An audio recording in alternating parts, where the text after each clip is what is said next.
If money is no object, you can pick up a nice bottle of Montrachet wine for $24,000.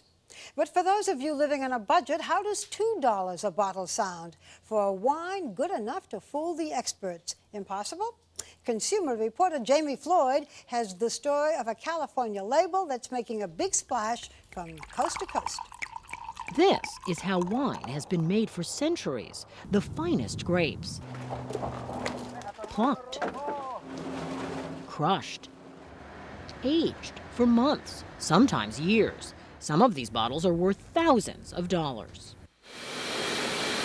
But this is how America's hottest selling wine is being made, mass-produced at lightning speed. And a bottle of this stuff costs just $2. I was one of the first people around, I think, to realize this was a great buy. It's very good. $3.49, cheap and good. Are you embarrassed Embarrassed? to drink a $2 bottle of wine? Not at all, no. Would you serve it? Absolutely, I've given away gifts already to people. The label reads Charles Shaw, but everyone calls it $2 Chuck, the dirt cheap upstart that's sending shockwaves through California's Napa Valley, America's leading winemaking region. Everybody in the industry is talking about $2 Chuck. Economist Robert Smiley is a professor at the University of California at Davis and a leading consultant to the wine industry. There are a few wineries at the very high end that think they're immune, and they probably are if they're selling in 3 digits over $100 a bottle, but virtually everybody else is affected one way or another. And what has winemakers running scared is that Trader Joe's, the funky food and wine emporium with exclusive rights to carry the label Charles Shaw, can't keep the stuff on the shelf. Wine captain Alan McTaggart. You've got customers that buy 1 or 2 bottles, and then you've got customers that buy a case, and then you've got the 4 or 5 caser. $2 Chuck was the brainchild not of anyone named Charles, but of this man, Fred Franzia. How do you possibly make a bottle of wine for just $2? Now, that's getting too personal. You don't want to share the secret formula, do you? There is no formula. The secret is when we can't do it profitably, we won't do it. Wine's food. But there is a formula. Franzia uses grapes that other winemakers won't. 5 years ago, Franzia's nose for business told him California was growing more wine grapes than people could drink. And he was right. When the grape glut came, Franzia bought up tons of cheap grapes all over California to create his rock-bottom price wine. The fact that it's so cheap, people like to talk about it. They Don't like use to that brag word. about No, it. don't use that word. What's cheap. wrong with cheap? What word do you like? Super value wines. That really makes me feel good when someone says, "This is a super value wine." In fact, super value wine is a whole new industry category. Now you can get about a dozen labels for $3 or less. That's a super value. That's not cheap. Okay, so it's a good value. But at that price, doesn't it just taste cheap? Give it a swirl again and taste it. We held a blind taste test with 10 students at Manhattan's biggest culinary school, the Art Institute of New York City. The idea of blind testing it is that you are actually going to rely on what you see, what you smell, and what you taste. We asked students to compare 5 popular red and white wines: $2 Chuck, Gallo and Sutter Home at $6 each, Kendall Jackson at $18, and one wine at $50. Yeah, it was my favorite one. It was your favorite. That's not the $50 wine he's talking about. That's the $2 Chuck. This is lovingly known in California and increasingly across the country as $2 Chuck. It costs $1.99. Wow. After 2 hours of tasting, carefully scoring each wine along the way for color, clarity, bouquet, and finish, we tally the results. Look at the yellow column. That's Charles Shaw. When stacked up against the competition, red or white, $2 Chuck held its own, even inching ahead of the $50 Chardonnay.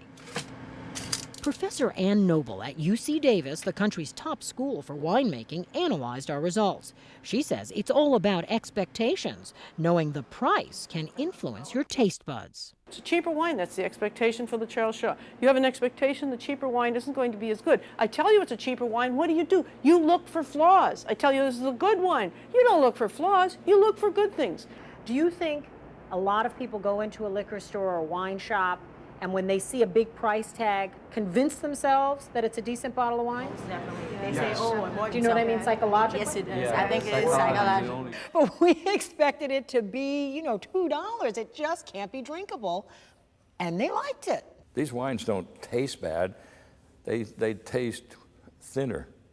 They have less character, less focus in their, and less heart in the bottle. Jess Jackson is the founder of Kendall Jackson, one of the country's top-selling labels that our students tasted. He says the difference between fine wine and the other stuff boils down to where the grapes are grown.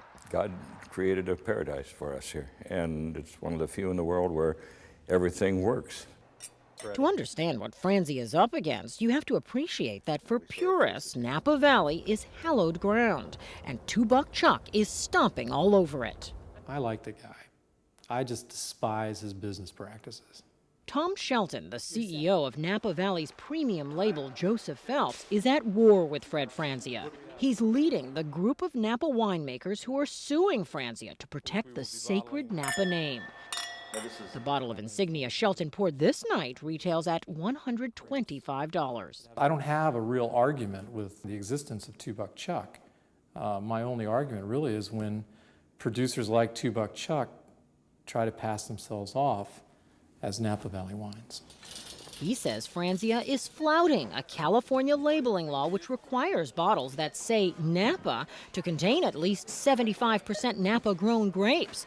Shelton complains that Franzia's bottles, while technically correct, cellared and bottled in Napa, mislead consumers to believe his grapes are Napa-grown when they're not. This really represents consumer fraud. It would be as if I were trying to pass off a Volkswagen as a Porsche. Aren't you sort of cheapening the image of the Napa grape? That word again. The Napa grape, it's revered. Napa grapes revered. Franzia says it's all just sour grapes and snobbery. He's challenged the validity of the law itself so far successfully. Besides, he says he bought Charles Shaw and his other labels before the labeling law passed, so he's exempt. We'll take them on, and I'm sure we will prevail legally on this topic. Maybe so, but Franzia does have a reputation for pushing the legal envelope to the limit. Convicted of a felony 10 years ago, is that right? Correct. What's that about? That's history. We're not going to talk about it. It's history. It's history. It's about some grapes that got mislabeled. But it was about wine, and it was about small percentage of wine. Not small enough to escape a fine of $3 million and a felony conviction. But a couple years later, he bounced back to buy the Charles Shaw label. You bought Charles Shaw back in '95 for about $18,000. You've made millions with the label. Pretty smart business acquisition. The name is just another name. Well, not really. I just wanted my vintner friends in Napa Valley to know that I didn't sell the name to these folks. This is the real Charles Shaw, who lost his vineyard and the Charles Shaw label to his wife in a painful divorce. When she sold it in bankruptcy, Franzia snapped it up. Now Shaw loathes having his name on a $2 bottle of wine that he says has forced his friends in the industry to suffer losses, layoffs, even closures. I'm very uncomfortable about it, and I'm upset about it, and I think it's wrong. Now, you know, Charles F. Shaw, the man, isn't so happy about having his name associated with a $2 bottle of wine. Is there a question? Yes, the question is, what do you say to him? I don't have to say anything to it. I own it. Owns it to the tune of $150 million in sales last year. This is a great time to be a wine drinker, and not just for $2 Chuck. There are a lot of wines that are coming down in price. This is a great time to be a wine drinker.